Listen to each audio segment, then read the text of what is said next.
संतप्त मानस शांत हों, जिनके गुणों के गान में बेवर्धमान महान जिन विचरे हमारे ध्यान में। इस 22 छंदों का पाठ अभी अपन ने किया है, कल भी किया था, और उसमें से बहुत सी महत्वपूर्ण बातों पर आपका ध्यान आकर्षित किया था। कल जैसी शांति थी आज भी है, लेकिन कुछ कम है। हमारा चित्त विचलित हो रहा है। अब कुर्सियां आना बंद हो गई हैं, अब शांति से आप सुने। देखिए, इसकी तीसरे चौथे छंद की पहली पंक्ति पर ध्यान दीजिए। सब द्रव्यों का सहज परिणमन सदा सहज ही होना है। 6 द्रव्यों का परिणमन स्वभाव है और वो निरंतर होता रहता है और वो निरंतर होगा। उन्हें किसी की अपेक्षा नहीं है। वो अनादि से नक्की है, अनंत काल तक का, और वो उसी के अनुसार होता रहेगा। क्लियर लिखा है, तुम्हें नहीं कुछ करना है। जैन दर्शन अकर्तावादी दर्शन है। अपने यहाँ न भगवान कुछ करते हैं, किसी को न सुखी करते हैं, न दुखी करते हैं, न मारते हैं, न जलाते हैं, और हमें भी कुछ नहीं करना है। हम भी इसके भार से मुक्त हैं। देखो, सब द्रव्यों का सहज परिणमन सदा सहज ही होना है। ऐसा नहीं है कि हम जैसा चाहेंगे वैसा होगा। उसका जो सहज परिणमन है वो हमेशा स्वयं से अपने आप होगा। तुम्हें नहीं कुछ करना है। पहली पंक्ति में आपको भार से मुक्त कर रहे हैं, कुछ करने के भार से मुक्त कर रहे हैं। इसका नाम समाधि है। मुझे ये करना है, मुझे ये करना है, मुझे 8 कर्मों का नाश करना है, 4 कर्मों का ये करना है, उसकी विच्युति करनी है, उसका उदय लाना, कुछ नहीं।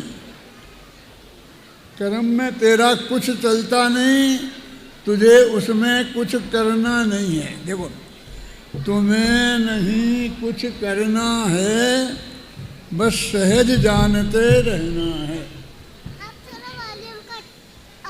जो कुछ भी होना अपने में सब सहज भाव से होना है। जबरदस्ती कुछ भी नहीं करना है कि मैं ये करूं और ये नहीं करूं। और हम जो चाहते हैं वो नहीं होना है। जो होना अनादि से नक्की है वो होना है, और उसको तुझे कोई विकल्प नहीं करना है। वो सहज भाव से होगा, उसमें फेर फार करने का भी कुछ विकल्प नहीं करना। देखो, मैं बहुत सरल भाषा में बात बताता हूँ, यहाँ की ये बहनें तो बंद होंगी नहीं, कि हमें एक द्रव्य दूसरे द्रव्य में तो कुछ करता ही नहीं है। तो कितना बोझा हमारे माथे से हट गया, क्योंकि पर द्रव्यों में हमें कुछ नहीं करना है। तो अपना आत्मा एक द्रव्य है, वो तो है एक, और बाकी सारी दुनिया में अनंत द्रव्य हैं, और उसको हमें कुछ नहीं करना है। एक साथ कितना बोझा हमारे माथे से उतरा है। ये वस्तु का स्वरूप है, ये भगवान की दिव्य धुनी में आई हुई बात है। गुरुदेव की भाषा में कहूँ तो 100 इंद्रों की उपस्थिति में तीर्थंकर परमात्मा ने समो शरण में ये उत्कृष्ट बात कही है। देखो, कितना एक झटके में सारी दुनिया को 2 भागों में बांटो, एक भाग में अपना आत्मा और एक भाग में सारी दुनिया। अब हमें सारी दुनिया का करने का बोझा अपने माथे पे हमने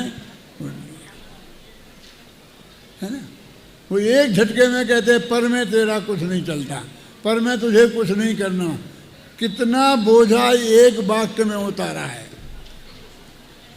फिर वो कहता है हमें अपना तो करना है ना, हम अपने तो करता हैं कि नहीं है। तो शास्त्र में एक वाक्य आता है, आचार्य अमृतचंद्र का वाक्य है, यह परिणमति स कर्ता। जो द्रव्य परिणमित होता है वो वही द्रव्य उसी द्रव्य की क्रिया का कर्ता होता है। तो इसमें तो लिखा ना कि हम अपने कर्ता हैं प्रकाश जी। वो कहते हाँ ये बात तो सही है, एक अपने आत्मा का तो हम कर सकते हैं ना। तो कहते हाँ कर सकते हो, लेकिन जो अनादि से नक्की है उसमें कुछ फेर फार नहीं कर सकते। भैया ये बंद करो पीछे से बात। विवेक जी एक बार जो पीछे कुर्सी रख रहे हैं इनको थोड़ा बोल दो आप। समझे ना क्या कहते हैं कि करते तो तुम ही हो लेकिन कुछ फेर फार नहीं कर सकते।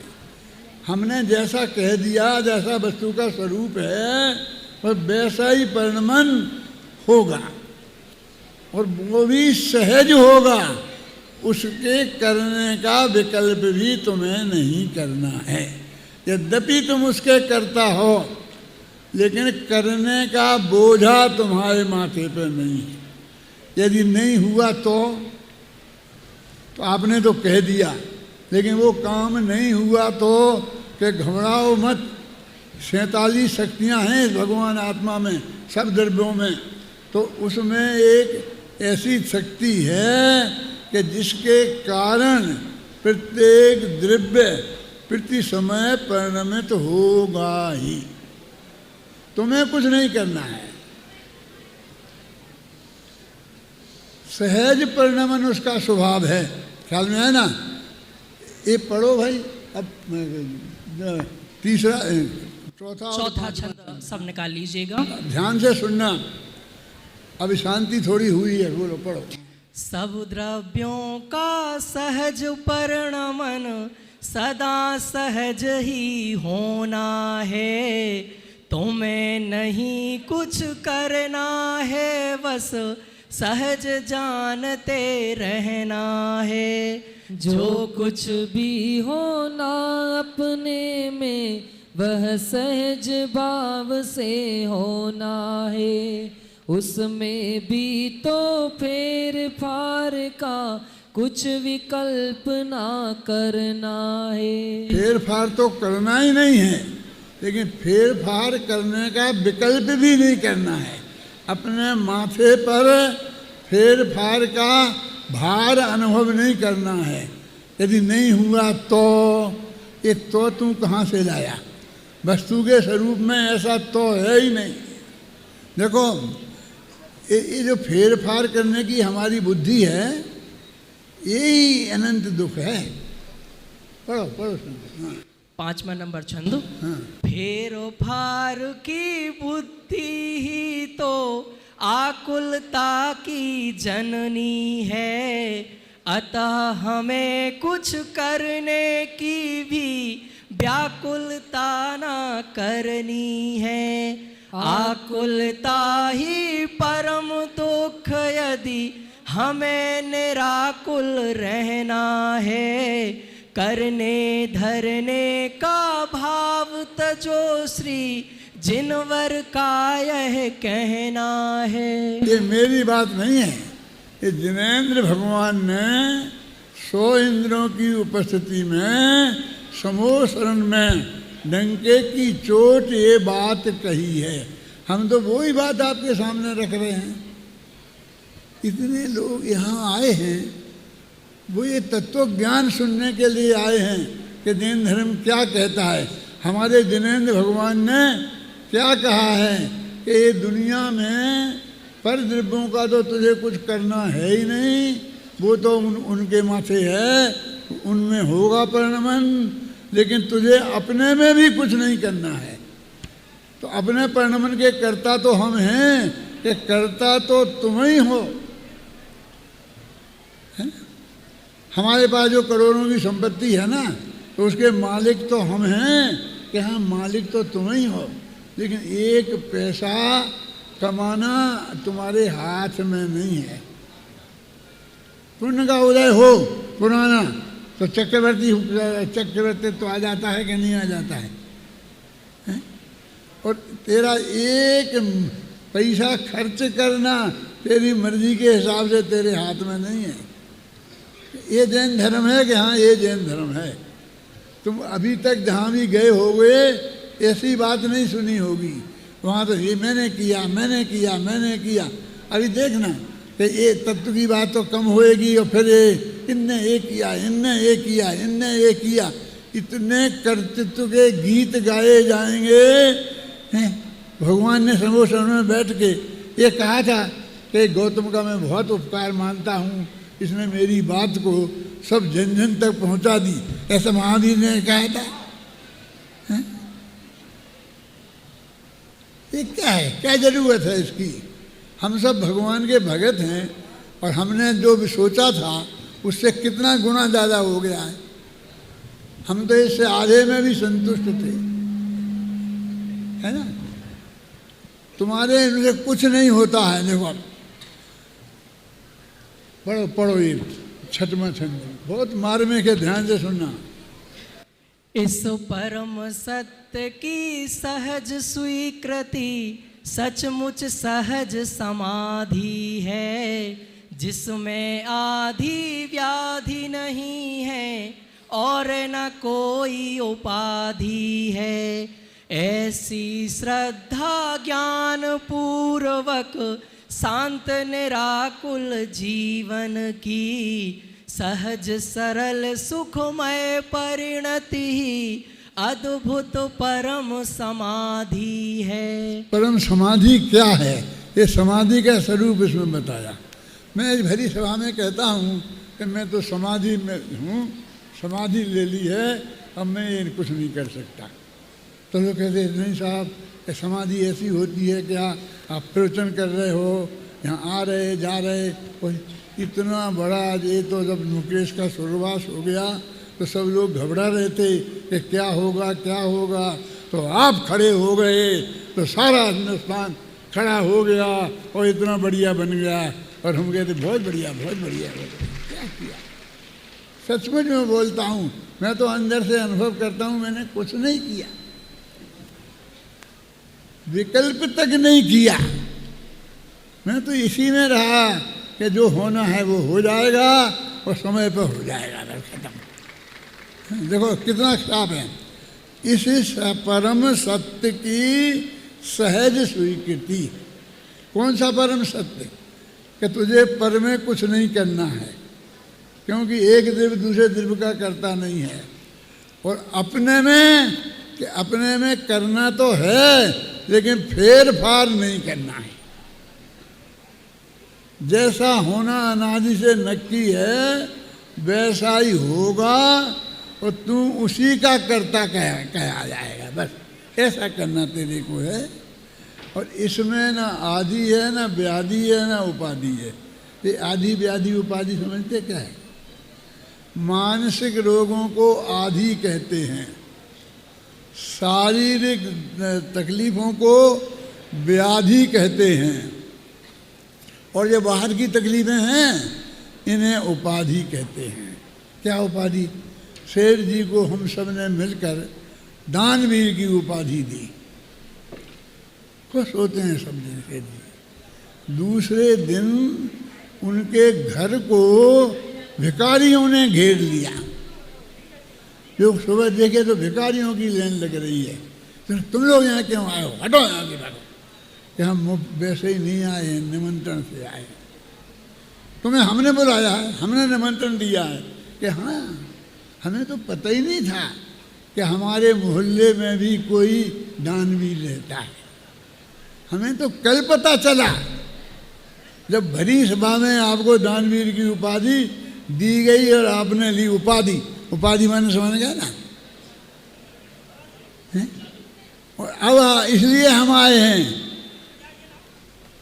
तो कहते हैं भाई कि तुम्हें नहीं बुलाया है, कोई मेरी हैसियत के लोग आवें कि वे भी आएंगे। कब? जब तुम दिवाला निकालोगे ना, तब तुम्हें करोड़पति घेरेंगे, और जब तुमने दानवीर की उपाधि ली है तो भिखारी आएंगे। है कि नहीं है? तो उपाधि का मतलब समझ गए हैं? बहुत बड़े पंडित हैं, बहुत बड़े पंडित हैं, हम बहुत खुश होते हैं कि हमारी इतनी प्रशंसा कर रहे हैं। और फिर जब यहाँ से घर तक जाते हैं तो लोग रास्ते में, एक मेरा प्रश्न है, एक मेरा प्रश्न है, माथा क्यों खाते हो? माथा क्यों खाते हो? तुमने निमंत्रण दिया है ना, अभी बताया है ना, हमें तो पता ही नहीं था कि हमारे इसमें कोई बड़ा पंडित भी आया है। लिखो इसमें क्या लिखा है, जिसमें आदि व्याधि नहीं है और न कोई उपाधि है। ये सब शास्त्र की बात है, मेरी धर्म के दक्षिण किताब में लिखा है नहीं है? ऐसी श्रद्धा और ज्ञान पूर्वक शांत निराकुल जीवन की, हाँ, जीवन की ऐसी श्रद्धा पूर्वक जो पर्याय है, उस पर्याय का नाम समाधि है। तुम तो आटे में, दाल में, पानी में ये देखते हो, इसमें समाधि देखते हो। क्यों? समाधि इस परिणाम में समाधि है? ये तो कोई पूछता ही नहीं है कि तुमने समाधि ली है तो ये समाधि है। हम किसी से कोई राग द्वेष नहीं रखेंगे, जो भूमिका के अनुसार होगा उसमें तो हम कुछ कर नहीं सकते हैं, वो तो होगा, वो तो होता है, जो होना है सो होगा। लेकिन हम बिल्कुल सहज भाव से अपने जीवन को शांत रखेंगे। पढ़ो अंतिम पंक्ति।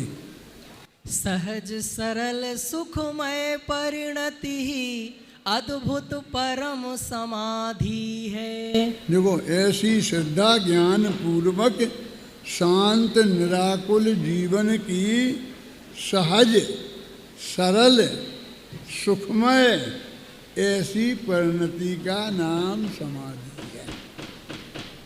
आनंद में रहते हैं हम तो। कि बहुत लोग आ गए, कोई बात नहीं, बहुत अच्छी बात है, आ गए इतने लोग तो बहुत अच्छा है। कैसा हमने जितनी कल्पना की थी उतने तो नहीं आया, हमने तो इतने का भोजन बना के रखा था, आधा तो रखा रह गया, तो दुखी हो, काय को दुखी हो रहा? जो है उसमें शांत रहना, सुखी रहना, बढ़िया रहना है ना, निराकुल रहना। देखो कितना, ऐसी श्रद्धा ज्ञान पूर्वक शांत निराकुल जीवन की सरल सहज सुखमय परिणति ही अद्भुत परम समाधि, इसका नाम समाधि है। कभी सोचा था आपने कि समाधि किसे कहते हैं? जब समाधि किसे कहते हैं हमें यही पता नहीं है तो हम कैसे जांच करेंगे कि क्या समाधि है, वो क्या करेंगे? देखो आगे पढ़ो। जो कुछ होना सहज भाव से ही तो होता रहता है, सब सहज भाव से होने पर कुछ करना शेष न रहता है। कुछ करना धरना शेष नहीं, बस सहज जानते रहना है। सहज देखना सहज जानना ही समाधि का गहना है। इस बात को एकदम सहजता से स्वीकार कर लेना, ये गहना है, ये समाधि का गहना है। समाधि इससे सुशोभित होती है। क्या लिखा ना इसमें? कुछ करना धरना शेष नहीं, सब सहज जानते रहना है। जो हो रहा है उसको सहज भाव से जानते रहना है। आत्मा का स्वभाव जानना देखना है। सहज देखना सहज जानना ही समाधि का गहना है। तुमने क्या समाधि ली थी? क्या समाधि है कि हम सहज ज्ञाता दृष्टा हैं, 2 घंटा बैठे रहे शांति से, सुबह एक शब्द बोला नहीं एक शब्द सोचा नहीं उल्टा सीधा कि ऐसा क्यों हो रहा है, ऐसा क्यों। जो हो रहा है उसे जानते रहे, देखते रहे। यदि हमें ऐसा लगा कि ये नहीं होना चाहिए था, ये हो गया तो ऐसा जान लिया। ऐसा लगा कि ये और होना चाहिए तो ऐसा जान लिया। जो हो रहा है उसे सहज भाव से बिना कोई रिएक्शन के जानते रहना, उसका नाम वास्तव में सहज देखना, सहज जानना ही समाधि का गहना है। पढ़ो 8वां छंद। सहज समाधि शांत भाव है, सहजानंद निराकुल है, व्याकुलता का लेस नहीं ना, व्याकुल है ना आकुल है। परम निराकुल परम शांत है, यह समाधि संजीवन है। अरे मरण की बात करो मत, यह समाधि तो जीवन है। मैंने कल या परसों कहा था कि समाधि का असली स्वरूप क्या है। एक भोली भाली लड़की थी, उसकी शादी हुई तो लोगों ने पूछा, उसका नाम ढूंगो था, कि ढूंगो मायके जाओगी कि यहाँ जाएंगे, कि ससुराल जाओगी कि यहाँ जाएंगे। जो भी परिस्थिति हो उसमें उसे स्वीकार है, बिल्कुल सहज भाव से। कोई विचार खेद नहीं है, चिंता नहीं है, आकुलता नहीं है। सबसे बढ़िया लड़की वही है ना, और बहू भी वही सबसे बढ़िया है, सास के लिए भी और पति के लिए भी।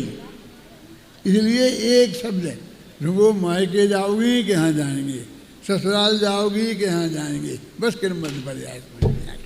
जो जगत में सहज परिणमन हो रहा है वो ही है।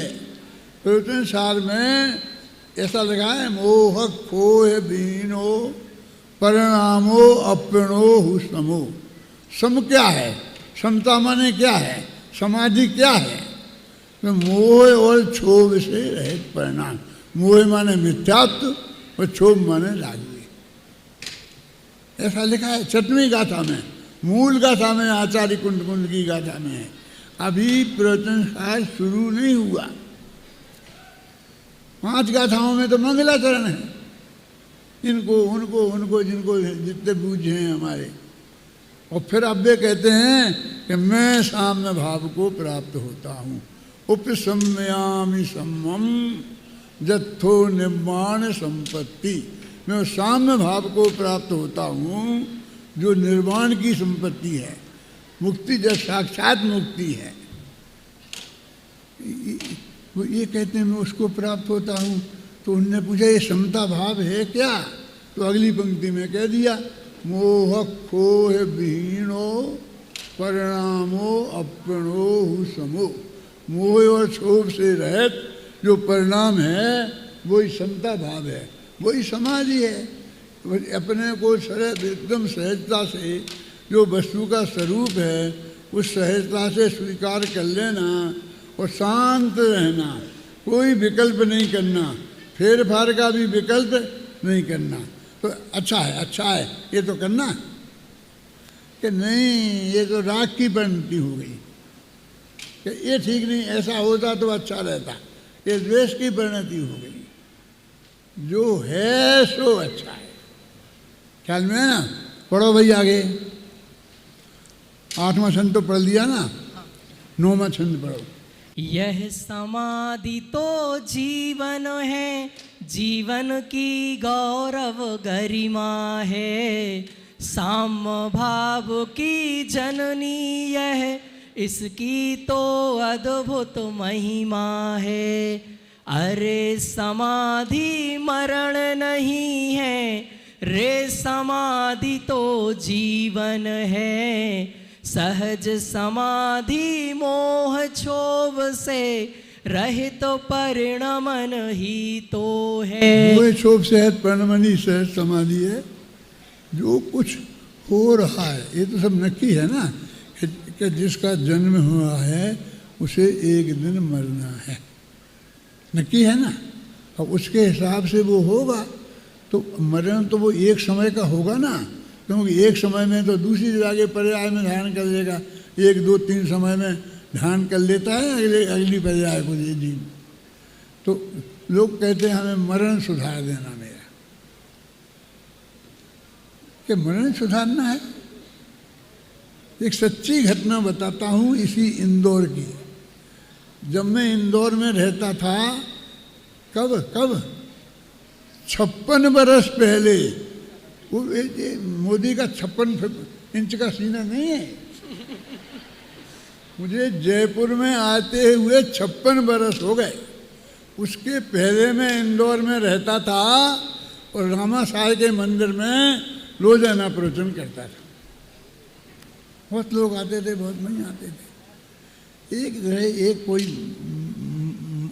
मरने की अवस्था में कोई बहन पहुंची, तो रात के 2 बजे वो घर वाले मेरे पास बुलाने आए कि पंडित जी चलो चलो, कि अम्मा जी की तबीयत बहुत खराब है। मैंने कहा अम्मा जी की तबीयत खराब है तो मुखर्जी को बुलाओ। उस वक्त डॉक्टर मुखर्जी बहुत प्रसिद्ध थे, 55 वर्ष पुरानी बात है। मैंने मुखर्जी को बुलाओ कि वे तो आके गए हैं और कह गए अब तो राम का नाम लो, अब तो नमोकार मंत्र सुनाओ, इसलिए हम आपके पास आए हैं। मैंने कहा बचाने के लिए मुखर्जी और मारने के लिए पंडित हुकुमचंद, ये तुम्हें किसने कहा? सच्ची घटना है इस इंदौर की। बोले नहीं साहब चलो नवोकार मंत्र ही सुना देना, कि नवोकार मंत्र तो बेटा तुम्हें भी आता है, तुम्हें ही सुना दो ना।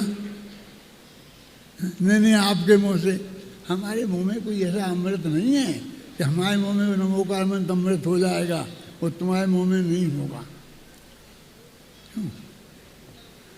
जब उनने बहुत कहा और मैंने कहा भाई अब मैं नहीं जाऊंगा, तो वो बोले कि हम जानते हैं। तेरा समझना बहुत मर्म की बात है, इंदौर में कह रहा हूँ, इंदौर वालों के सामने। बोले कोई मुमुक्षु के घर हुआ होता ना ये, तो तुम दौड़े दौड़े चले जाते। हम मुमुक्षु नहीं है ना, तुम्हारा प्रवचन सुनने नहीं आते हैं ना, इसलिए तुम हमारे यहाँ नहीं जा रहे। ऐसा बोला रात के 2 बजे। मैंने कहा तुम बिल्कुल सही कहते हो, हम इसीलिए नहीं जा रहे हैं। कोई मुमुक्षु का घर होता और वो आता बुलाने तो हम जरूर जाते। तो तुमने कभी हमारा प्रवचन सुना नहीं है, और अब कब जब अम्मा जी सुनना बंद कर दिया तब हमें आए हो बुलाने। जो अच्छी तरह सुनते हैं हमको, उनको भी मुश्किल से समझा पाते हैं। हमारे पास तो ऐसा माल है। अब तुम्हारी उन अम्मा जी को हम क्या समझाएंगे कि जो जिनको सुनते ही नहीं है, बोलो सुनते ही नहीं हैं। मैंने कहा देखो जो हमारा प्रवचन सुनने आता है, हम जाएंगे और वो सुनना बंद हो गया होगा, अब हम सामने खड़े हो गए तो उसको हम कहेंगे, ऐसी उंगली बताएंगे तो वो समझ जाएगा कि पंडित जी कह रहे कि दुनिया की छोड़ो, एक आत्मा का ध्यान करो। क्योंकि उसने सैकड़ों वर्ष तक हमारी वाणी सुनी है, तो हमारे इशारे को समझता है। और तुम्हारा क्या होगा?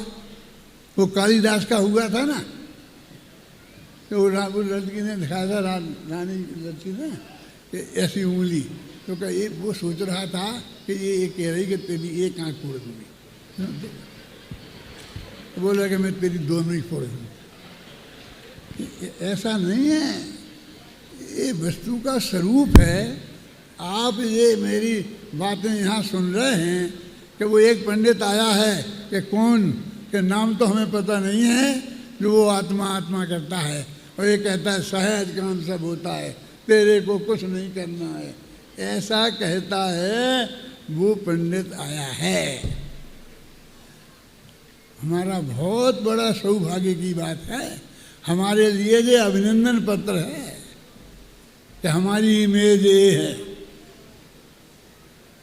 मैं जयपुर गया था ना यहाँ से, तो वहाँ कॉलेज में था, प्रिंसिपल साहब की तबीयत खराब थी और वे रिटायर होने वाले थे। तो लोगों ने हमसे कहा, तो हमने कहा हमें तो गोदका जी लाए हैं, तो उनको जो हमने वचन दिया है हमें तो वो काम करना है। फिर मैं बम्बई गया था, तो उसके 10 दिन बाद हमारे उस कॉलेज के कमेटी के मेंबर वहाँ गए चंदा करने। तो गए हमारे प्रिंसिपल कौन है कि प्रिंसिपल वो तो रिटायर्ड हो गए हैं, बीमार थे, तो हमें मिल नहीं रहा कोई अच्छा विद्वान हो तो आप बताओ। तो साहू शांत प्रसाद जी ने नाम लेके बता रहा हूँ, ये कहा कि तुम्हारे यहाँ पंडित हुकुमचंद है ना, ये बहुत अच्छे विद्वान हैं, हमारे यहाँ आए थे अभी पर्यूषण में, हमने उन्हें सुना है, उनको ही क्यों नहीं रख लेते हो। ये सच्ची घटना है। तो उनने कहा कि हैं तो वे बहुत अच्छे विद्वान, लेकिन उन्हें तो एक आत्मा ही आत्मा दिखता है और कुछ नहीं दिखता, इसलिए हमने नहीं रखा। सच्ची घटना।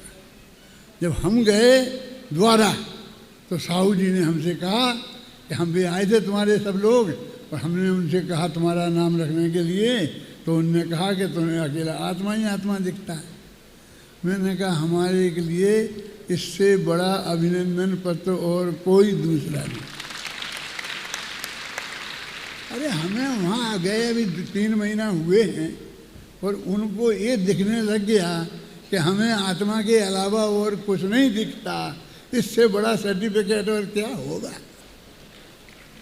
ये आत्मा वाला पंडित है, ये आत्मा आत्मा की बात करता है, ये समाधि की बात करता है। ख्याल में है ना? समाधि क्या है? देखो अपन पढ़ रहे थे ना, कौन सा 9 नंबर दादा, इसकी अंतिम पंक्ति, सहज समाधि मोह क्षोभ से रहित परिणमन ही है। सहज समाधि क्या है? मोह राग द्वेष से रहित परिणमन। और अगले में भी यही है, पढ़ो। मोह क्षोभ से रहित भाव ही समता है, संजीवन है।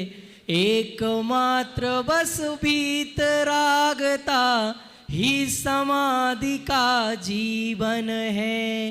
भीतरागता परम धर्म है, अरे अनंत सुखदाई है।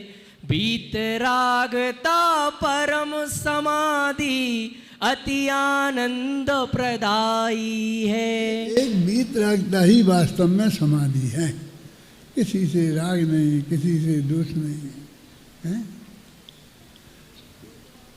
कोई जरा सा अनुकूल प्रतिकूल परिणमन यदि हम ये गंभीरता से क्यों, मैंने कहा बंद कराने आया है।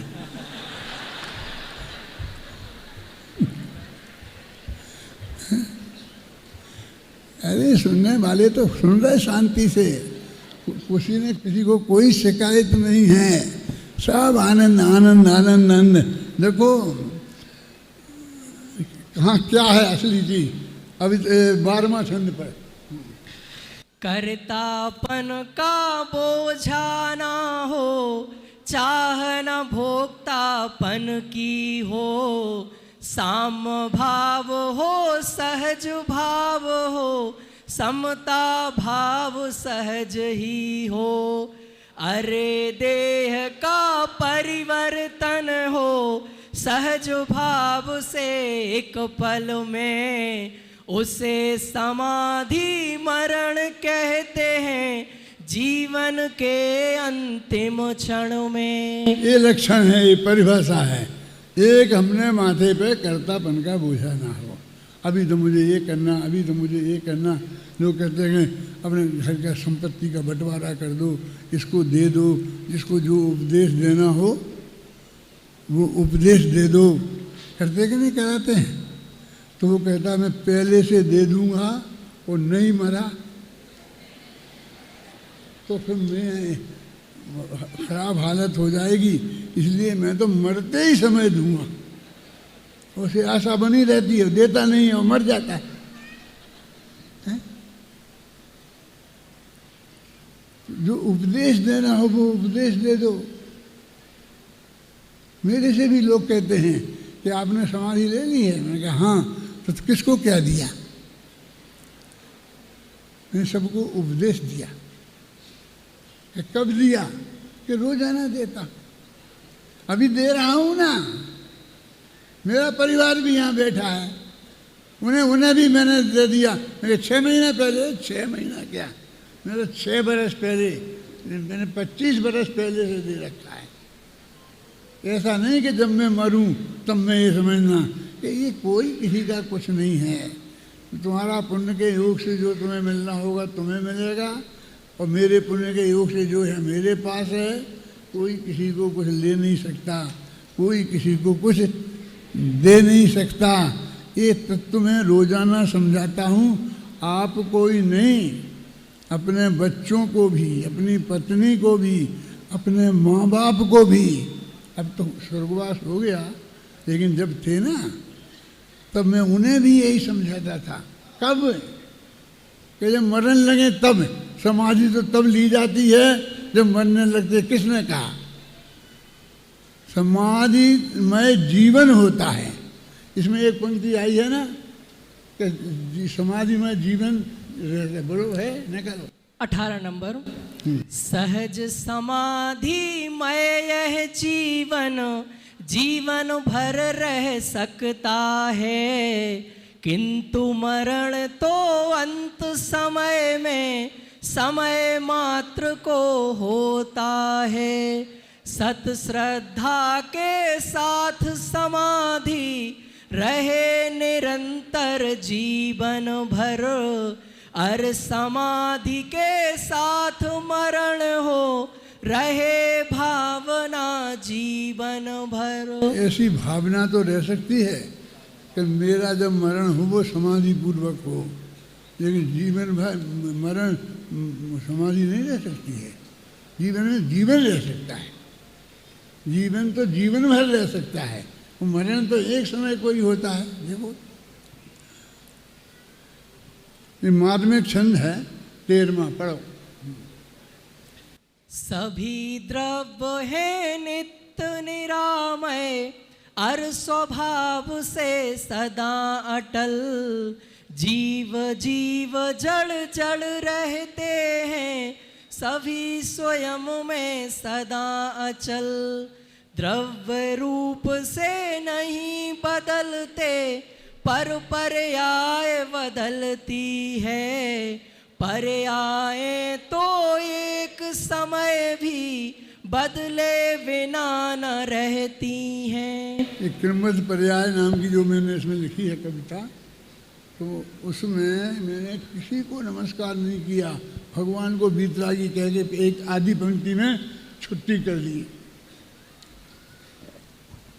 लेकिन आचार्य अमृतचंद्र को नाम लेके नमस्कार किया और अनंत उपकार माना। पढ़ो।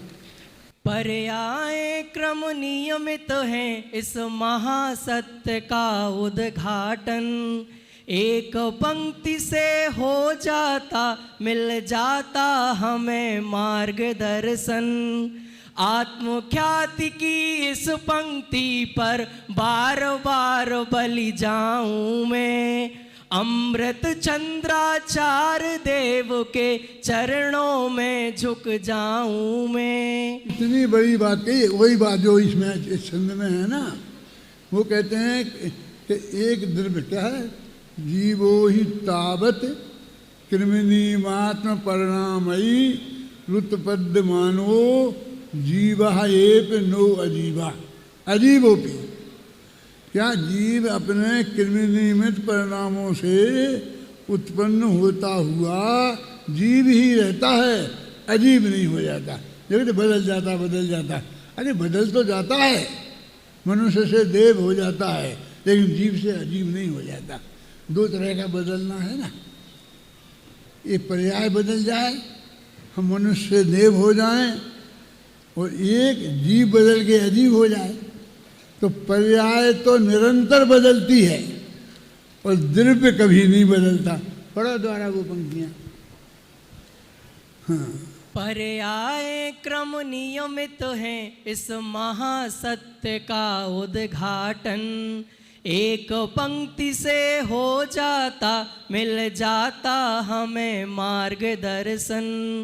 आत्मख्याति की इस पंक्ति पर बार बार बलि जाऊं मैं, अमृत चंद्राचार्य देव के चरणों में झुक जाऊं मैं। ये पंक्ति मैंने नीचे लिखी है इसकी, आपके हाथ में किताब होगी तो संस्कृत में लिखी है और उसका हिंदी अनुवाद भी लिखा है। पेज नंबर 61 सप्तशतक में पेज नंबर 61 पर सबसे नीचे संस्कृत की पंक्ति लिखी हुई है। अब देखिए, अब यही बात ये 13वें छंद में है, पढ़ो इसे द्वारा, ध्यान से सुनना, जल्दी नहीं है, कहाँ भागना है अपन को, अपने हाथ में 7 दिन है और बराबर अपनी ये बात पूरी करेंगे, और यदि नहीं होगी पूरी तो अपन और रहेंगे। तुम तैयार हो गए रहो तो हम भी रहेंगे। ये व्यवस्था पर घबराएंगे, लेकिन आप चिंता मत करो, आप अपने मन को तो तैयार करो। हाँ पढ़ो 13वां छंद। सभी द्रव्य है नित्य निरामय अर स्वभाव से सदा अटल, जीव जीव जड़ जड़ रहते हैं सभी स्वयं में सदा अचल। द्रव्य रूप से नहीं बदलते पर पर्याय बदलती है, पर्याय तो एक समय भी बदले बिना न रहती हैं। पर्याय बदलेंगे और द्रव्य बदलेंगे नहीं, तो मुझे क्या करना है? द्रव्य को नहीं बदलना है, पर्यायों को बदलना है। अगला छंद पढ़ो। पर द्रव्यों की पर्यायों में तुझे नहीं कुछ करना है, अरे अपनी पर्यायों में भी अदल बदल ना करना है। पर मैं अपनी पर्यायों में जो कुछ जैसा होना है, वह अनादि से नक्की है ना उसमें कुछ भी करना है। हाँ पढ़ो पढ़ो। अरे किसी के माथे पर कुछ भी करने का भार नहीं, समता भाव न जागेगा जब तक होंगे निर्भार नहीं। समता भाव बिना समाधि भी कभी नहीं हो सकती है, और अकर्ता भाव बिना निर्भार नहीं हो सकते हैं। कितनी साफ बात है, देखो कि किसी के माथे पर कोई भार नहीं है। आपने समाधि कैसी ली कि कोई नहीं, जो हो रहा है बहुत बढ़िया हो रहा है, अपने माथे पर कोई भार नहीं है। कल व्याख्यान होगा कि नहीं होगा, होना होगा तो जरूर होगा, और नहीं होना होगा तो नहीं होगा। कि तुम क्या कर सोचते हो कि हम ढूंढो माई के जाओगी कि यहाँ जाएंगे, और ढूंढो माई के ससुराल जाओगी। होगा तो बहुत अच्छा, इतने लोग सुनेंगे और हम सुनाएंगे, और नहीं होगा तो हमारा गला खराब वैसे ही चल रहा है। दिन भर चुप रहते हैं, मौन रखते हैं, और ये गोली और वो गोली चूसा चूसी करते हैं, तब तुम्हें शाम को 1 घंटा प्रवचन दे पाते हैं। आप तुम्हें तो लाभ मिलता है, और हम तो यहाँ से जाएंगे 27 तारीख को, तो अपना गला खराब करके जाएंगे। हमें क्या मिलना है कि तुम्हें, अरे हमने तो ये लिखा है, हमने ये लिखा है, वो रोजाना 3 दफे पढ़ते हैं, रोजाना। अकेला एक नहीं, एक इसमें ऐसा किया है ना कि आप हमारे फ़ोन में लगा दो तो एक ख़त्म हुए तो दूसरी अपने आप शुरू हो जाती है, फिर तीसरी, चौथी, 5वीं। बदला बदली करने के लिए हम कुछ करना नहीं पड़ता, चालू रहता है, और हम जानते भी नहीं बदलना। बदलवाना हो तो हमें इनको बुलाना पड़ता है। वो हमारे यहाँ जो झाड़ू लगाने वाला है उसको बुलाना पड़ता, भैया बदल दे, वो बदल देता है। हमें पता नहीं है कुछ, हमने कभी सीखने की कोशिश नहीं की कि तुम तो ऐसा लगा दो कि एक दफे शुरू हो जाए तो हो जाए, सुनते रहे, रोजाना सुनते हैं।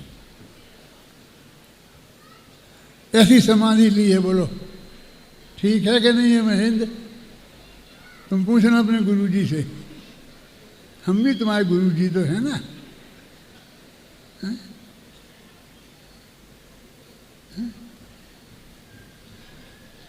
ऐसा है, तुम्हारे लिए नहीं लिखी मैंने, ये हमने अपने लिए लिखी हैं। जैसे नियम साय आचार्य कुंद कुंद ने अपने लिए लिखा था ना, निय भावना निमित्तम, अपनी भावना के निमित्त। ऐसे हमने भी लिखा है कि हम अपने लिए लिख रहे हैं। हमें समाज मरण हमको वो उतना अच्छा नहीं लगता कि तो तेरे को कौन देखे, मृत्यु महोत्सव। मेरे तो सिर में दर्द है, इस सिर में दर्द तो हमें दिखाई देता है, और जो अंदर में अनंत आनंद है वो दिखाई नहीं देता। कैसी स्थिति हमको हो गई है। पढ़ो ये पंक्तियाँ।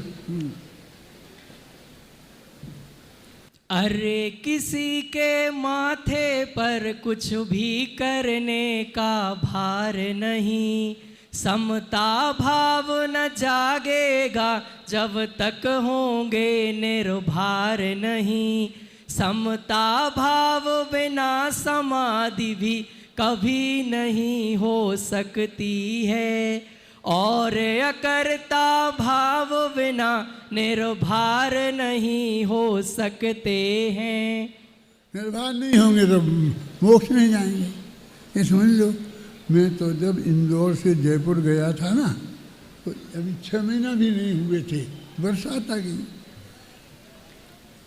बरसात आई तो पत्नी ने ऊपर रजाई वगैरह सूखने डाली थी, और बरसात आई तो उसे उठा लेना चाहिए। तीर में तो नहीं उठाई, मैं आराम से देखता रहा, ज्यादा दृष्टा भाव से। तो सब लोग आए, गए तुमने रजाई नहीं उठाई, रजाई नहीं उठाई, वो भीग गई। अरे मैंने कहा बेटा आज उठा लेते तो जिंदगी भर उठानी पड़े, और आज नहीं उठाई तो अब कभी नहीं उठानी पड़ेगी, क्योंकि वो पत्नी समझती है इनके भरोसे कुछ नहीं होने।